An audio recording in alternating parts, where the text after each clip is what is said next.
எங்கள் அப்பா அம்மா வேண்டாம் வேண்டாம்னு சொல்ல சொல்ல கிளம்பி வந்த ஊர் தாங்க பெங்களூர். ஏன்னா நான் வீட்டோட ஃபர்ஸ்ட் கிராஜுவேட், பொம்பளை பிள்ளை, மொழி தெரியாத ஊரில் வந்தால் கஷ்டப்படுவா அப்படின்னு நினச்சி வீட்டில் வேண்டாம்னு சொன்னாங்க. பட் இதெல்லாம் சமாளித்து வந்த ஊர் தாங்க பெங்களூர். இறங்கி பார்த்தா மொழி தெரியாத ஊரில் ஃபுல் பயத்தோட ஃபர்ஸ்ட் போன இடமே வந்து நான் படிக்கிற இன்ஸ்டியூட் தாங்க. நான் வந்து மோஸ்ட்லி ஜென்ரலாகவே இன்ட்ரோ போட்டுங்க. ஆனால் என்கிட்ட ஒரு நல்ல குவாலிட்டி என்ன இருந்துச்சு அப்படின்னா, எனக்கு எது தேவைப்பட்டாலும் உடனே போய் கேட்டுருவேன். அது ஒரு நல்ல குவாலிட்டி இருந்துச்சு. ஸோ இத்தனை கன்ஃபியூஷன் பயத்தோட என்னோட பெங்களூர்ல எப்படி 1 year ஸ்பெண்ட் பண்ணேன் அப்படிங்கிறத இந்த வீடியோவில் பார்க்கலாம். ஃபர்ஸ்டா அம்பானியில் ஆரம்பிச்சு அம்பாசிடர் கார் ஓட்டுற டிரைவர் வரைக்கும் அவங்களுக்கு தேவைப்படுற ஒரே ஒரு விஷயம் கம்யூனிகேஷன் ஸ்கில் தாங்க. நான் பெங்களூர் வந்தோடனே என் பிஜே திறந்து பார்த்தா ஒரு தெலுங்கு இருந்தாங்க, ஒரு கன்னட பீப்புள் இருந்தாங்க அண்ட் 1 தமிழ் நான் இருக்கேன். ஸோ இவங்களோட பேசும்போது எனக்கு தெலுங்கும் தெரியும், கன்னடாவும் தெரியும். ஸோ அப்போ வந்து எனக்கு ஹெல்ப் பண்ணது வந்துட்டு இன்டர்நேஷனல் லாங்குவேஜான இங்கிலீஷ் மட்டும்தாங்க. ஆனால் எதா இருந்தாலும் சரி, இப்போ நீங்கள் யோசிச்சு பாருங்க, என்ன கேட்குறதுனால தப்பாக இருந்தால் ரைட்டாக இருந்தாலும் நான் அப்போ கன்வே பண்ணுறது இங்கிலீஷ் மூலமாக தான் கன்வே பண்ணி ஆகும். ஸோ இப்படி நான் தப்பாக பேச ஆரம்பிச்சு இப்போ என்னோட இங்கிலீஷ் லெவல் வந்து ரொம்பவே இம்ப்ரூவ் ஆயிருக்கு அப்படின்னு தானே சொல்லலாம். ஸோ ஃபர்ஸ்ட் வந்துட்டு எனக்கு பெங்களூரில் இம்ப்ரூவ் ஆனதே கம்யூனிகேஷன் ஸ்கில் தாங்க. உங்களுக்கும் இந்த கம்யூனிகேஷன் ஸ்கில் எப்படி இம்ப்ரூவ் பண்ணணும் ஐடியாஸ் இருந்தால் இந்த வீடியோ செக் அவுட் பண்ணி பாருங்க, இது உங்களுக்கு ரொம்பவே யூஸ்ஃபுல்லாக இருக்கும்.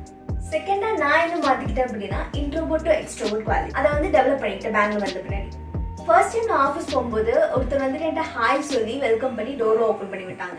பட் இன்டர்ன் நான் வந்து அவங்களை பார்த்து ஸ்மைல் மட்டும் தான் பண்ணேன். ஏன்னா என்கிட்ட இருக்கிறது இன்ட்ரோவர்ட் குவாலிட்டி, அவர்கிட்ட திருப்பி பேச முடியல.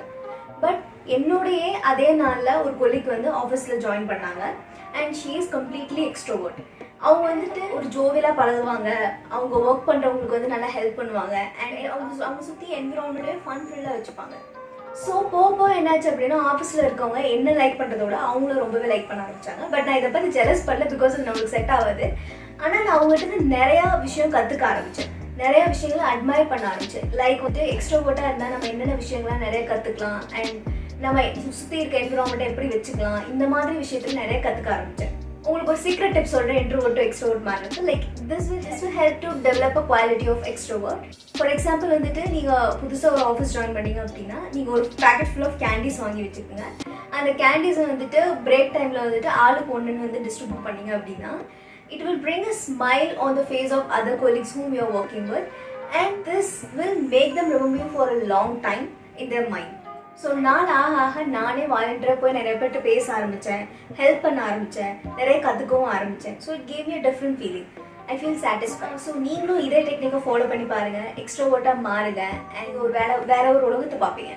மூணாவது செல்ஃப் கான்ஃபிடென்ஸ். நான் ஊரில் இருக்கும்போது திருவாண்ட்ரம், பெங்களூர் இந்த மாதிரி பெரிய பெரிய சிட்டிஸ்லாம் மக்கள் எப்படி இருக்காங்க, எப்படி நம்ம வெளியே போகிறது அப்படின்னு நினச்சாவே அந்த உள்ளுக்கு இருக்க பயம்லாம் அந்த கடவுளுக்கு தாங்க வருது. உங்களுக்கும் இந்த மாதிரி ஃபீலிங்ஸ் இருந்துச்சுன்னா மறக்காமல் கமெண்ட்ஸில் மென்ஷன் பண்ணுங்கள், இல்லை ஃபீல் பண்ணியிருந்தீங்கனாலும் மென்ஷன் பண்ணுங்கள். நான் பெங்களூர் வர்றதுக்கு முன்னாடி மனசு ஃபுல்லாக பயங்க, அங்கே இருக்க மனுஷங்களாம் எப்படி இருப்பாங்க, அவங்க நம்மக்கிட்ட எப்படி நடந்துப்பாங்க அப்படி ஃபுல் பயம். But luckily I met some good people. But good people மட்டும்தான் சந்திச்சிங்களா அப்படின்னு கேட்டால் இல்லைங்க, நான் பேட் பீப்புளே சந்தித்தேன். பட் அந்த பேட் பீப்புள்கிட்டையும் நான் ஒரு குட் எக்ஸ்பீரியன்ஸை கெயின் பண்ணி எப்படிலாம் இவங்ககிட்ட நடந்துக்கணும், எப்படி நடந்துக்க கூடாது அப்படிங்கிற நிறைய விஷயத்த கற்றுக்கிட்டேன். பட் அதே டைம் வந்துட்டு அவங்க ஃபெயில் ஆகிறதே கண் முன்னாடி பார்த்தேன். ஸோ நல்லதே நினைங்க, நல்லதே நடக்கும். ஸோ இந்த மாதிரி பல பீப்புளை பார்த்த பின்னாடி உங்களுக்கு எந்த பீப்புளை வேணாலும் நம்மளால் ஹேண்டில் பண்ண முடியும் அப்படிங்கிற வந்துட்டு கான்ஃபிடன்ஸ் வந்து தானாகவே கிடச்சிச்சுங்க. ஒரு குட்டி சர்க்கிள், அதாவது வந்துட்டு ஒரே ஊரில் படித்து ஒரே ஊரில் வளர்ந்த எனக்கு என்னோட சர்க்கிள் வந்து இன்னுமே பெருசான மாதிரி இருந்துச்சுங்க. பெங்களூர் வந்த பின்னாடி இங்கே இருக்கிற ஃப்ரெண்ட்ஸ் எல்லாமே நானே உருவாக்குனது. ஸோ வந்துட்டு பல ஃபுட் ஐட்டம்ஸ், பல கல்ச்சர், பல லாங்குவேஜஸ், இந்த மாதிரி பெங்களூர் எனக்கு கொடுத்த விஷயம் வந்து ஆகுங்க. நீங்கள் எந்த ஸ்டேட்டில் இருக்கீங்களோ அந்த ஸ்டேட்டை விட்டு எப்போ வெளியே வந்து மற்ற பீப்புளான மிங்கிள் ஆகிறீங்களோ அப்போவே உங்களுக்கு வந்துட்டு எந்த இடத்துக்கு வேணாலும் போகலாங்கிற செல்ஃப் கான்ஃபிடன்ஸ் ஆட்டோமேட்டிக்காக வந்துருங்க. So come out of your comfort zone and try to achieve more. நாலாவது வந்துட்டு பர்சனல் அண்ட் ஃபினான்ஷியல் மேனேஜ்மெண்ட். நான் பிஜி, அதாவது நான் காலேஜ் ஹாஸ்டலில் இருக்கும்போது வந்துட்டு அவங்களே வந்து டெய்லி ஒரு வெஜிடபிள் கொடுப்பாங்க, ஸ்நாக்ஸ் கொடுப்பாங்க, அதுவும் வீட்டில் அப்பா அம்மா இருப்பாங்க, சொல்லவே தெரியல, நல்லா பார்த்துப்பாங்க. பட் நான் பிஜி வந்த பின்னாடி வந்துட்டு ஃபுட் வந்து அவ்வளோ ஹெல்த்தியாக இல்லாமல் இருந்துச்சு. ஸோ நான் எப்படி என்னை ஹெல்த்தியாகவும் ஹைஜீனாகவும் பார்த்துக்க முடியும் அப்படிங்கிறத கான்சன்ட்ரேட் பண்ண ஆரம்பித்தேன். டெய்லி வந்துட்டு ஒரு ஃப்ரூட் எடுத்துப்பேன், 2 dates அண்ட் அப்பப்போ juice and weekly 1 curd and ஆக மொத்தத்தில் ரைஸ் கம்மியாக எடுக்க ஆரம்பித்தேன். ஸோ அது மட்டும் இல்லாமல் எப்போ கடைக்கு போனாலும் எது வாங்கினா அதோட நியூட்ரியன் கண்டென்ட் என்ன, கேலரிஸ் கண்டென்ட் என்ன அப்படி இதெல்லாம் நோட் பண்ணி வாங்க ஆரம்பிச்சேங்க. இப்போ வந்துட்டு ஃபினான்ஷியல் மேனேஜ்மெண்ட் பக்கம் வந்தீங்க அப்படின்னா, காலேஜ் படிக்கும்போதுலாம் அப்பா அம்மா கொடுக்குற காசுல செலவு பண்ணிட்டு ஜாலியாக இருக்கும். அதுவும் அப்பா அம்மா காசுனால நம்மளுக்கு அவ்வளோவா அருமை தெரியாது காசோட அருமை. இப்போ நம்ம சம்பாதிக்க ஆரம்பிச்ச பின்னாடி எது இதில் செலவாகுது, வீண் செலவு என்ன ஆகுது அப்படின்னு நோட் பண்ணி வச்சு அதை நெக்ஸ்ட் மந்த்லேருந்து வந்துட்டு அதை கட் பண்ண ஆரம்பித்தேன். ஸோ இப்படி தான் என்னோட பர்சனல் ஹைஜீனையும் ஃபினான்ஸையும் நான் மேனேஜ் பண்ண கற்றுக்க ஆரம்பிச்சேன். அது வந்துட்டு நோயிங் யுவர் செல்ஃப். நீங்கள் யாருன்னே தெரியாத இடத்துல உங்களுக்கான ஒரு வேல்யூ, ஒரு மரியாதையை கிரியேட் பண்ணி வச்சிருப்பேன் இல்லைங்களா, அதை பார்த்தாவே தெரியும் உங்களுக்கு உங்களோட வேல்யூ. அது மட்டும் இல்லாமல் நாம எந்த மாதிரி சுச்சுவேஷனில் எந்த மாதிரி நடந்துப்போம், இந்த மாதிரி பல விஷயங்களை நம்மளை பற்றி தெரிஞ்சுக்க முடியும். ஃபார் எக்ஸாம்பிள் என்னோட பிஜியில் ஒரு பொண்ணு இருந்தா, அவள் வந்துட்டு எப்போ பார்த்தாலும் வந்துட்டு என் மேலே தப்பு இருக்க மாதிரி சொல்லிட்டு இருந்தா. பட் உங்களில் பல பேர் வந்துட்டு சரி அவங்க சொல்கிறது உண்மையாக இருக்குமோ அப்படின்னு நம்ப ஆரம்பிச்சிருப்பீங்க. நானும் ஃபர்ஸ்ட் அப்படி தான் அக்செப்ட் பண்ணிட்டேன்.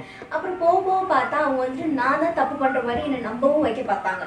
பட் ஒரு நாள் அந்த பொண்ணு கூப்பிட்டப்ப நானே சொல்லிட்டேன், லைக் இதை பாருமா, இதை நீ சொல்கிறது எல்லாமே பண்ணிட்டு இருக்கிறது நீ தான். ஸோ இனிமேல் நீ என்கிட்ட பேசுகிறதா இருந்தால் பார்த்து பேச அப்படின்னு கொஞ்சம் ஃபோர்ஸாகவே சொல்லிட்டீங்க. அதுக்கப்புறம் தான் நம்மளுக்கான மரியாதை நம்மளுக்கே கிடைக்குதுங்க. ஸோ இதனால நான் மற்றவங்க சொல்கிறத விட்டுட்டு நான் எப்படி நடந்துப்பேன்னு என்னை பற்றி நானே உணர ஆரம்பித்தேன், புரிஞ்சுக்க ஆரம்பித்தேன். ஸோ உங்களுக்கு இந்த வீடியோ பிடிச்சிச்சா ஒரு லைக் பண்ணுங்கள், ஒரு ஷேர் பண்ணுங்கள் அண்ட் ஒரு சப்ஸ்கிரைப் பண்ணுங்கள். ஹாப்பி லேர்னிங் அண்ட் ஹாப்பி எனிங். Bye. See you on next video. And then signing off, Suresh. And மறக்காம try to come out of your comfort zone.